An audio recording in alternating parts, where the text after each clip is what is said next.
اور ایک یہ تربیت ہے جو اہل ایمان کی محمد عربی نے کی تھی. 313 ہو کے جبل کی قوتوں کے خلاف کھڑے ہو گئے. جب عمیر نے جا کے رپورٹ دی نا ابو جہل کو کہ وہ تو 3 اونٹ کھا سکیں گے اور 300 سے کچھ کم اور کچھ زیادہ ان کی تعداد ہے، اس سے زیادہ نہیں ہے، میں خوب وادیاں دیکھ آیا ہوں، میں خوب ٹیلے دیکھ آیا ہوں. تو ابو جہل نے سنادید قریش کو بلا کر کہا عمیر کی رپورٹ سنو کتنی حوصلہ افزا ہے. صبح لڑائی کی نوبت نہیں آئے گی، صبح تو رسیاں کٹھی کرو اور جکڑ جکڑ کے مسلمانوں کو اونٹوں کی پشتوں پہ باندھ لیں گے اور پھر سین حرم میں جا کے کعبۃ اللہ کی دیواروں کے ساتھ باندھ دیں گے. لوگوں کو تماشا دکھایا کریں گے کہ یہ نیا دین لے کر آئے تھے اور یہ ان کا کیا حال ہے. جب اس نے رعونت بھرے اپنی زبان سے یہ جملے نکالے تو عمیر جو سارا منظر اپنی آنکھوں سے دیکھ کر آیا تھا، ابن حشام میں لفظ موجود ہیں، اس نے کہا وَلَٰكِنْ رَأَيْتُ یا معشر قریش البلایا تحمل المنایا. اے قریش کے سرداروں اتنے بھی تکبر میں نہ آؤ، میں اپنی ان آنکھوں سے دیکھ کر آیا ہوں کہ یثرب کی اونٹنیاں اپنی پشتوں پہ نری موتیں اٹھا کے لے آئی ہیں. ان کے بدن پہ چیتھڑے ہیں، ان کے پیٹ کمر سے لگے ہوئے ہیں، لیکن وہ زخمی سانپوں کی طرح پیچ و تاب کھا رہے ہیں. کل ان میں سے کوئی نہیں مرے گا جب تک تم میں سے ایک ایک کو لڑ نہیں جاتا. تم تو یہ کہتے ہو رسیاں کٹھی کرو، میرا مشورہ مانتے ہو تو رات کے اندھیرے میں بھاگ سکتے ہو تو بھاگ جاؤ. اس قوم سے لڑنا تمہارے بس کا روگ نہیں ہے جو مرنے کے لیے آئی ہے. اتنی بڑی قوت کو دیکھ کر ان کے سینے میں خوف پیدا نہیں ہوا، بلکہ آپ جانتے ہیں بدر کی تاریخ گواہ ہے کہ 2 گھوڑے تھے. ایک روایت میں صرف ایک گھوڑا تھا، 6 زرہیں تھی، 8 تلواریں تھیں، 70 اونٹ تھے، اور جن کے پاس تلواریں نہیں تھیں انہوں نے کھجوروں کے ڈنڈے توڑ لیے اور ہواؤں میں لہرانے شروع کر دیے. جب یہ ملکوتی قافلہ مدینے سے باہر نکل رہا تھا، دکانوں پہ یہودی عیسائی بیٹھے تھے. انہوں نے کہا مسلمانوں کس بل بوتے پہ جا رہے ہو، کس برتے پہ جا رہے ہو، کون سا آسرا ہے تمہارا، آلات حرب و ضرب تو تمہارے پاس موجود نہیں، اتنی بڑی قوت سے ٹکرانے جا رہے ہو جو کیل کانٹے سے اور اسلحے سے آلات حرب و ضرب سے لیس ہو کے آئی ہے، تم مقابلہ کیسے کر پاؤ گے، کس بل بوتے پہ جا رہے ہو. حضور کملی اوڑے ساتھ ساتھ چل رہے تھے. صحابہ نے اشارہ کر کے کہا نہ تیغ و تیر پر تکیا، نہ خنجر پر نہ بالے پر، بھروسہ ہے تو اس سادی سی کالی کملی والے پر.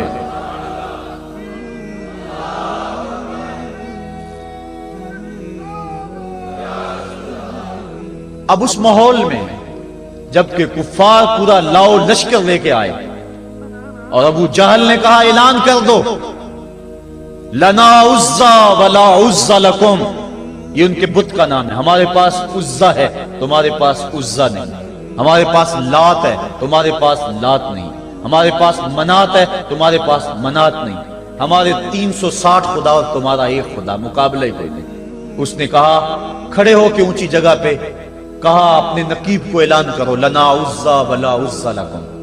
حضور کے کانوں میں آواز پڑی، فرمایا علی تم بھی اونچے ٹیلے پہ کھڑے ہو جاؤ اور تم ان کو جواب میں کہو اللہ مولانا ولا مولا لکم، اللہ ہمارا مولا ہے تمہارا مولا کوئی نہیں ہے. اور پھر حضور نے سجدے میں سر رکھ دیا. سجدہ اتنی بڑی قوت ہے، ہزاروں ایٹم بمبوں کے اندر وہ قوت نہیں ہے جو سجدے کے اندر طاقت رکھ دی. آج دنیا سے ہم ڈر رہے ہیں اس لیے کہ ہمارے سجدے چھن گئے ہیں، ہمارے سجدوں کی آبرو چھن گئی ہے، ہمارے سجدوں میں وہ حرارت اور گرمی نہیں رہی، وہ رقت اور وہ نرمی نہیں رہی. بدر کا میدان ہے، 1000 کا لشکر جرار مقابلے میں ہے اور وہ پورے لاؤ لشکر کے ساتھ ناز و تفاخر کے اندر مسلمانوں کو ملیا میٹ کر دینے کے جذبوں سے دانت پیس رہے ہیں کہ آج مسلمانوں کو کچا چبا دیں گے. مسلمانوں کے ساتھ پاس صرف 8 تلواریں اور ان کے بطن میں کھانے کے لیے کچھ نہیں. جس کھجور کو چوس کے روزہ رکھتے ہیں اسی کھجور کو چوس کے روزہ افطار کرتے ہیں. یہ حالت مسلمانوں کی، بدن پہ چتھڑے لگے ہوئے کپڑے ہیں، عجیب حالت ہے. پھر کون سا آسرا تھا جو مسلمانوں کے کام آیا؟ مصطفیٰ کریم نے مسجد عریش میں سجدے میں پیشانی جھکا دی. حضرت ابو بکر صدیق رضی اللہ تعالیٰ عنہ فرماتے ہیں میں حضور کے ساتھ تھا، ساری رات مصطفیٰ روتے رہے، آنکھوں میں آنسو ہیں. حضور کی چادر سر انور سے سلٹ کے حضور کے کندھوں پہ آ جاتی، پھر کندھوں سے پشت پہ آ جاتی. میں اٹھا کے حضور علیہ السلام کے سر پہ رکھتا اور کہتا حضور بس کرو. حضور بار بار روتے اور اللہ کی بارگاہ میں سجدے میں سر ڈال کر التجائیں کرتے، لفظ کیا تھے محبوب کی زبان پہ، آج تک ایسی ناز والی دعا کسی نے نہیں کی ہے جی جیسی دعا مصطفیٰ جان رحمت نے کی۔ مصطفیٰ کریم سجدے میں سر رکھا ہے اور کیا کہا، اللہم ان تہلک ہذہ العصابہ لم تعبد فی الارض ابدا۔ میرے مالک میں نہیں کہتا کہ ان لوگوں کو بچا لے، دیکھ میری زندگی کی کمائی یہی 313 ہے جو میں تیری چوکھٹ پہ لے کے حاضر ہو گیا ہوں۔ میری زندگی کا کل اثاثہ، میری زندگی کا کل سرمایہ کوہ ابو قبیس پہ کیے گئے درسوں کا نتیجہ، عکاظ کی منڈی کے اندر دیے گئے درسوں کا نتیجہ، اور ذی المجال کے میلے میں تیرے دین کی تبلیغ کا نتیجہ، طائف کے بازاروں میں پتھر کھا کھا کے جو تبلیغ کی اس کا نتیجہ، رستے میں گڑے، رستے میں بچتے ہوئے کانٹے، اور مکے کے بازاروں میں میرے بدن کے اوپر پڑتی ہوئی اوجریاں، میں نے پھر بھی تیرا کلمہ بلند کیا۔ میرے مالک میری پوری زندگی کا گداز، میری پوری زندگی کا سرمایہ، میری زندگی کے آنسو، میری زندگی کا رونا سینے حرم کے اندر کعبۃ اللہ کی چھاؤں کے میں سجدے کر کر کے، کوئی کبھی میں نے عمر مانگا، کبھی میں نے حمزہ مانگا، تیرے دین کے لیے میں نے جو ایک ایک کر کے تنکا جوڑا اور یہ ایک چھوٹا سا گھونسلہ بنایا، یہ گھونسلہ اب بجلیوں کی زد میں ہے، کفار کی بجلیاں اس گھونسلے کو جلا دینا چاہتی ہیں۔ میرے مالک میں یہ نہیں کہتا کہ میرا یہ گھونسلہ اور میری یہ مٹھی بھر جماعت اور یہ چند میرے لوگ اور یہ میرا سرمایہ اور اثاثہ، میری پوری زندگی کی کمائی، میری جوانی کا سرمایہ جو میں نے تیرے سامنے لا کے رکھ دیا ہے، میں یہ نہیں کہتا ان کو بچا لے، لیکن میرے مالک اگر یہ نہ رہے تو قیامت تک پھر تجھے بھی خدا کوئی نہیں کہے گا۔ ان تہلک ہذہ العصابہ لم تعبد فی الارض ابدا، اگر یہ نہ رہے تو قیامت تک تیرے نام کے ڈنکے بجانے والے بھی دنیا پہ نہیں ہوں گے۔ یہ حضور نے اللہ کی بارگاہ میں دعا کی اور سجدے میں سر رکھا ہے۔ حضور علیہ السلام کی آنکھوں میں اشک جاری ہیں، سجدے سے قوت حاصل کی جا رہی ہے۔ دشمن کے مقابلے میں مصطفیٰ کریم سجدے میں سر رکھ کے اللہ سے آرزو کر رہے ہیں۔ حضرت سیدنا صدیق اکبر فرماتے ہیں، اچانک حضور نے سر اٹھایا، میں خوش ہو گیا کہ حضور کے چہرے پہ مسکراہٹ تھی۔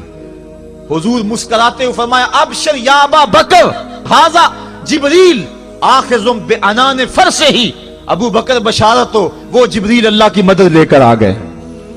تو یہ سجدے تھے جن سجدوں نے ظالم اور جابر قوتوں کا منہ توڑ کے رکھ دیا۔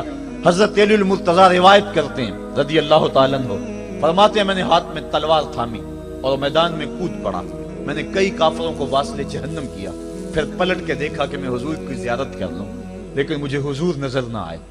میں نے ڈھونڈا تو ایک سمت حضور نے پیشانی سجدے میں رکھی ہوئی تھی اور زبان پہ لفظ تھے، یا حیو یا قیوم، یا حیو یا قیوم۔ حضور یہ پڑھتے جا رہے تھے، یا حیو یا قیوم کا وظیفہ پڑھتے جا رہے تھے اور سجدے میں پیشانی تھی حضور کی۔ میں پھر دوبارہ آیا اس سجدے سے جوش لے کر، اس سجدے سے گرمی اور حرارت لے کر، اور پھر دشمن کی صفوں میں کود گیا۔ میں نے ایک کافر کو واصل جہنم کیا، پھر زیارت کے لیے واپس آیا، دیکھا تو پھر سجدے میں حضور نے سر رکھا ہوا ہے اور یہی کہہ رہے ہیں، یا حیو یا قیوم، یا حیو یا قیوم، یا حیو یا قیوم برحمتک استغیث۔ یہ جملے حضور کی زبان پہ ہیں اور سجدے میں حضور کی پیشانی۔ میں پھر گیا، پھر آیا، کئی بار ایسا ہوا میں کافر کو قتل کرتا، پھر آتا حضور کو سجدے میں دیکھتا۔ فرمایا پھر حضور نے تلوار تھامی اور مصطفیٰ کریم میدان جنگ میں کود پڑے۔ لوگ بڑھ چڑھ کے دشمنوں پہ حملہ کرتے تھے، لیکن جو سب سے آگے کافروں کی صفوں میں کود کے حملہ کر رہا تھا وہ آمنہ کا لال محمد مصطفیٰ صلی اللہ علیہ وسلم۔ تو سجدے سے وہ قوت ملتی ہے، سجدے سے وہ نور اور روشنی ملتی ہے کہ پورے زمانے میں اجالا کیا جا سکتا ہے۔ آج 56-57 اسلامی ملک دنیا کے سامنے رسوا ہو رہے ہیں اور دنیا کے سامنے سجدہ ریز ہیں، اس لیے کہ وہ ایک خدا کے سامنے سجدہ کرنا بھول گئے ہیں۔ ایک سجدہ جسے تو گراں سمجھتا ہے 1000 سجدے سے آدمی کو دیتا ہے نجات۔ آؤ اس کے حضور جھکو، اس کے حضور جھکنے والا کسی کے آگے نہیں جھکتا۔ سجدہ اس کو قوت دیتا ہے، تو راز کن فکاں ہے، اپنی آنکھوں پر عیاں ہو جا، خودی کا راز نہ ہو جا، خدا کا ترجمہ ہو جا، خودی میں ڈوب جا غافل، یہ سر زندگانی ہے، نکل کر حلقہ شام و سحر سے جاویداں ہو جا، گزر جا بن کے سیلے تندرو کوہ بیاباں سے، گلستان راہ میں آئے تو جوئے نغمہ خواں ہو جا۔ مالک کے حضور جب بندہ عزت سے سر جھکا دیتا ہے، اللہ کی رحمتیں بندے پہ نازل ہوتی ہے۔ ایک روایت میں آتا ہے جب بندہ نماز کے لیے کھڑا ہوتا ہے، ابھی اس نے سجدے میں جانا ہوتا ہے، ابھی وہ قیام ہی کرتا ہے۔ اللہ فرماتا ہے میرے بندے کے گناہ جو ہیں اس کے بدن سے نکال کے ایک سمت کر دو، تاکہ میرا بندہ اس حالت کے اندر میرے حضور حاضر ہو کہ وہ گناہوں سے پاک اور صاف ہو۔ حضرت نبی رحمت صلی اللہ علیہ وآلہ وسلم فرماتے ہیں کہ پھر اس کے سارے گناہ اس کے بدن سے اتار کے ایک سمت رکھ دیے جاتے ہیں، اور بندہ مصلی پہ سبحان ربی العالی کے نغمے الاپتا ہے، رکوع کرتا ہے، سجدے کرتا ہے۔ جب سلام پھیر کے نماز ختم کر کے دعا کر کے جانے لگتا ہے تو فرشتے عرض کرتے ہیں مالک یہ جو گناہ اتار کے ایک سائیڈ پہ رکھے تھے یہ دوبارہ اس کو دے دیں؟ اللہ فرماتا ہے جس کی جھولی سے گناہ نکال لیے تھے دوبارہ اس کی جھولی میں نہیں ڈالیں۔ اللہ اکبر۔ اور ایک روایت کے لفظ ہیں کہ جب بندہ نماز کے لیے کھڑا ہوتا ہے اس کے کندھوں کے اوپر سارے گناہ آ جاتے ہیں اور اس کے سر پہ اوپر گناہ آ جاتے ہیں۔ جب رکوع میں جاتا ہے تو کندھوں والے گناہ گر جاتے ہیں، اور جب بندہ سجدے میں سر رکھتا ہے تو اللہ تعالیٰ اس کے سارے گناہوں کو ختم کر دیتا ہے اور وہ بالکل پاک ہو جاتا ہے۔ حضرت سلیمان فارسی ایک دن ایک درخت کے نیچے کھڑے تھے، آپ نے درخت کی شاخ کو پکڑ کے جنبش دی، حرکت دی، موسم خزاں تھا، درخت کی شاخ کے سارے زرد پتے گر گئے۔ ایک صحابی پاس کھڑے تھے، انہیں پوچھنے لگے عثمان تو نے مجھے پوچھا نہیں کہ میں نے درخت کی شاخ کو یوں ہلایا کیوں ہے؟ انہوں نے کہا اچھا پھر آپ بتا دیں کہ آپ نے درخت کی شاخ کو یوں کیوں ہلایا ہے؟ کہا سنو پھر ایک دن میں اور چند صحابہ حضور کے ساتھ جا رہے تھے، رستے میں ایک درخت آیا، اس کے نیچے حضور کھڑے ہوئے، حضور نے اس طرح درخت کی شاخ کو پکڑ کے ہلایا، یوں پتے جھڑ گئے۔ ہم اس منظر کو دیکھتے رہے۔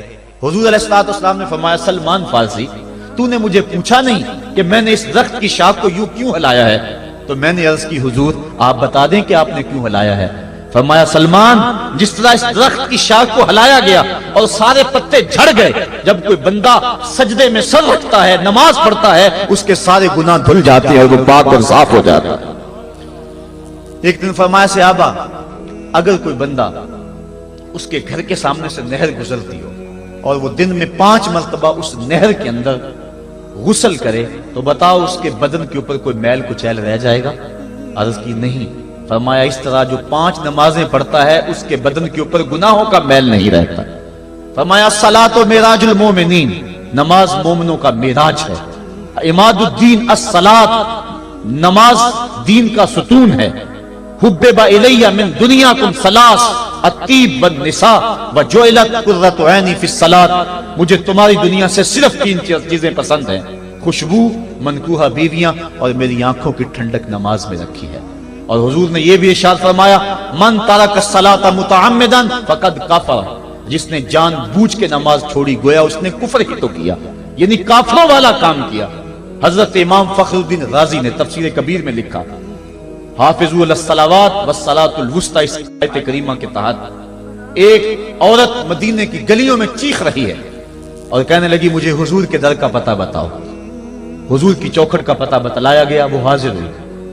آقا کریم صلی اللہ علیہ وسلم کی خدمت میں عرض کی حضور میرا خامد سفر پہ گیا ہوا تھا اور میں نے اس کی عدم موجودگی کے اندر زنا کر لیا، حمل ٹھہر گیا اور جو بچہ پیدا ہوا میں نے مارے شرم کے اس بچے کو سرکے کے مرتبان میں ڈال دیا اور پھر اسی سرکے سے میں لوگوں کو فروخت کرتی رہی ہوں۔ اب جب کہ میرا ضمیر جاگا ہے میں آپ کی خدمت میں حاضر ہوئی، مجھے بتایا جائے کہ میرے گناہ کا بھی کوئی کفارہ ہے۔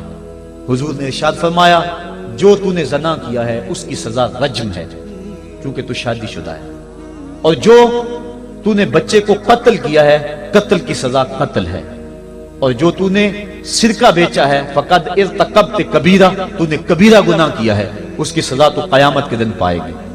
اس کے بعد حضور فرمایا ان تینوں گناہوں کی یہ سزا ہے، لیکن جس طرح تو گھبرائی ہوئی آئی تھی میں تو یہ سمجھا تھا شاید تیری نماز اثر قضا ہو گئی ہے۔ اب آپ اندازہ کریں کہ نماز کی اہمیت کیا ہے اور ہم اس باب میں کتنی سستی کرتے ہیں۔ کسی سے پوچھا جائے نا آؤ نماز پڑھنے چلے، وہ کہتے ہیں بس یار میرے کپڑے پلید ہیں، کپڑے میرے پاک نہیں ہیں۔ تیرے کپڑے کیسے پاک رہ سکتے ہیں؟ تو اللہ کے حضور جھکنا نہیں جانتا، تیرے کپڑے بھی پلید ہیں، تیرا دل بھی پلید ہے، تو اس کے حضور جھک کے تو دیکھ، تن بھی ستھرا کر دے گا، تیری روح کو بھی پاکی دے دے گا، تیرے قلب کو بھی طہارت بخش دے گا۔ تو اس کے حضور آ جھک، اس کے حضور سجدوں سے اللہ کے حضور خراج پیش کر اپنی محبتوں کا جب بندہ سجدے میں سر رکھتا ہے اللہ فرشتوں میں فخر کرتا ہے، میرے بندے کو دیکھو نا، بالآخر میرے حضور ہی جھکا ہے نا، کتنے گناہ کیے اس نے، کتنے جرم کیے اس نے، لیکن بالآخر میرے حضور آیا اور اپنے گناہوں کی معافی مانگتا ہے، فرشتوں گواہ ہو جاؤ میں نے اپنے اس بندے کی مغفرت فرما دی۔ تو اللہ کے حضور نماز پڑھنے والا، بلکہ ایک روایت مسند امام احمد بن حنبل میں موجود ہے، حضور فرمایا جب بندہ نماز کے ارادے کے لیے اٹھتا ہے اور وضو کرنے کے لیے جب پانی کا پہلا قطرہ چلو پہ لیتا ہے، جو ہی اس کے بدن سے وضو کا پانی چھوتا ہے اللہ اس کے گناہوں کو معاف فرما دیتا ہے۔ جس نماز کے قصد کے لیے اٹھیں اور وضو کریں اور پانی چھوتے ہی گناہ معاف ہو جائیں، اگر اس نماز کا اعلیٰ درجہ سجدہ کر لیا جائے تو پھر مالک کی کتنی رحمت نازل ہوگی۔ یہ کتنی بڑی دولت ہے، یہ کتنا بڑا سرمایہ ہے جس سے ہم لوگ محروم رہ جاتے ہیں۔ آؤ اللہ کی رحمتیں سجدے میں ڈھونڈے، سجدے میں پیشانی رکھ کے جب ہم اس کی رحمت کو مانگے تو وہ مالک ہمارے اوپر رحمتیں نازل کرے گا۔ آج پوری دنیا کے اوپر مسلمانوں کے ساتھ جو حالات ہیں وہ کسی سے مخفی نہیں۔ کوئی کہتا ہے کہ معاشی طور پہ مسلمان کمزور ہیں، اس وجہ کو بھی میں تسلیم کرتا ہوں۔ مسلمان کے پاس آلات حرب و ضرب بھی موجود نہیں ہیں، اس وجہ کو بھی تسلیم کر لیا جائے۔ سیاسی طور پہ مسلمان کمزور ہیں، اس وجہ کو بھی تسلیم کر لیا جائے۔ یہ ساری وجہیں اپنی جگہ پہ، لیکن یہ بھی تو سنو مسلمانوں کی تعداد اس وقت 1,40,00,000,000 ہے۔ افرادی قوت اتنی کبھی بھی مسلمانوں کی نہیں ہوئی تھی۔ اس وقت مسلمانوں کے پاس ایٹمی طاقت موجود ہے، اتنی قوت عسکری کبھی بھی مسلمانوں کے پاس نہیں ہوئی تھی۔ 56 اسلامی ملک ہیں جن میں قیمتی معدنیات سے اور تیل کی دولت سے اور سونے کی قیمتی معدنیات سے یہ مسلمان مالا مال ہیں۔ کیا کچھ نہیں ہے جو مسلمانوں کے پاس نہ ہو، لیکن ایک دولت چھن گئی مسلمانوں کے پاس، وہ سجدے کی آبرو، وہ سجدے کی عزت، وہ پیشانی رکھ کے اس رب کو پکارنا جو سب سے اعلیٰ ہے، جو سب سے بالا ہے، جس نے موسیٰ کے فرعون کو نیل کی موجوں میں ڈبو دیا۔ کیا پوری امت مسلمہ 1,40,00,000,000 انسان سجدے میں سر رکھ کے سبحان ربی الاعلیٰ کے نغمے آلاپ کے اپنے رب سے گزارش کریں اور اپنی امت کا رونا روئیں؟ کشمیر میں لٹتی ہوئی جوانیاں اور کل قدس کے اندر بہتا ہوا خون، شبرغان سے لے کر کابل و قندھار تک اور موصل سے لے کر تقریب تک مسلمان کے اوپر جو ظلم و تشدد ہو رہے ہیں، اپنے رب کے حضور اس کا دکھڑا سنائیں اور اپنے مالک کو کہیں میرے مالک ہم لٹ گئے، ہم کٹ گئے، ہم پٹ گئے، اسلحے بھی موجود، افرادی قوت بھی موجود، سیاسی طاقتیں بھی موجود، لیکن اس کے باوجود مسلمان دبتا چلا جا رہا ہے۔ اسی کشتی کو ہے خوف تلاطم صد حیف منہ موڑ دیے تھے جس نے بڑھتے ہوئے طوفانوں کے، جو 300 ہو کر جرأت اور وہ طاقت اور وہ عظیمت کی داستانیں رقم کرتے ہیں کہ مالک تو بھی اس دن کو یوم فرقان کہہ کے پکارتا ہے۔ آج وہ امت بیچ منجدار کے اس امت کی کشتی ہچکولے کھا رہی ہے۔ ہماری فریاد، ہمارا استغاثہ تیرے سے ہے، میرے مالک ہمارا کھویا ہوا وقار بحال کر دے اور اس امت کو اس مرتبہ کمال تک پہنچا دے جس مرتبہ کمال تک یہ امت پہلے پہنچی تھی، اور ان کا کھویا ہوا وقار بحال کر دیا جائے۔ آج بھی ہم اگر سجدوں سے اپنے رب کو منا لیں اور وہ روٹھا ہوا رب آج بھی ہماری مدد کے لیے آ جائے تو پھر کوئی قوت، کوئی طاقت ہمیں نہیں لٹاڑ سکتی۔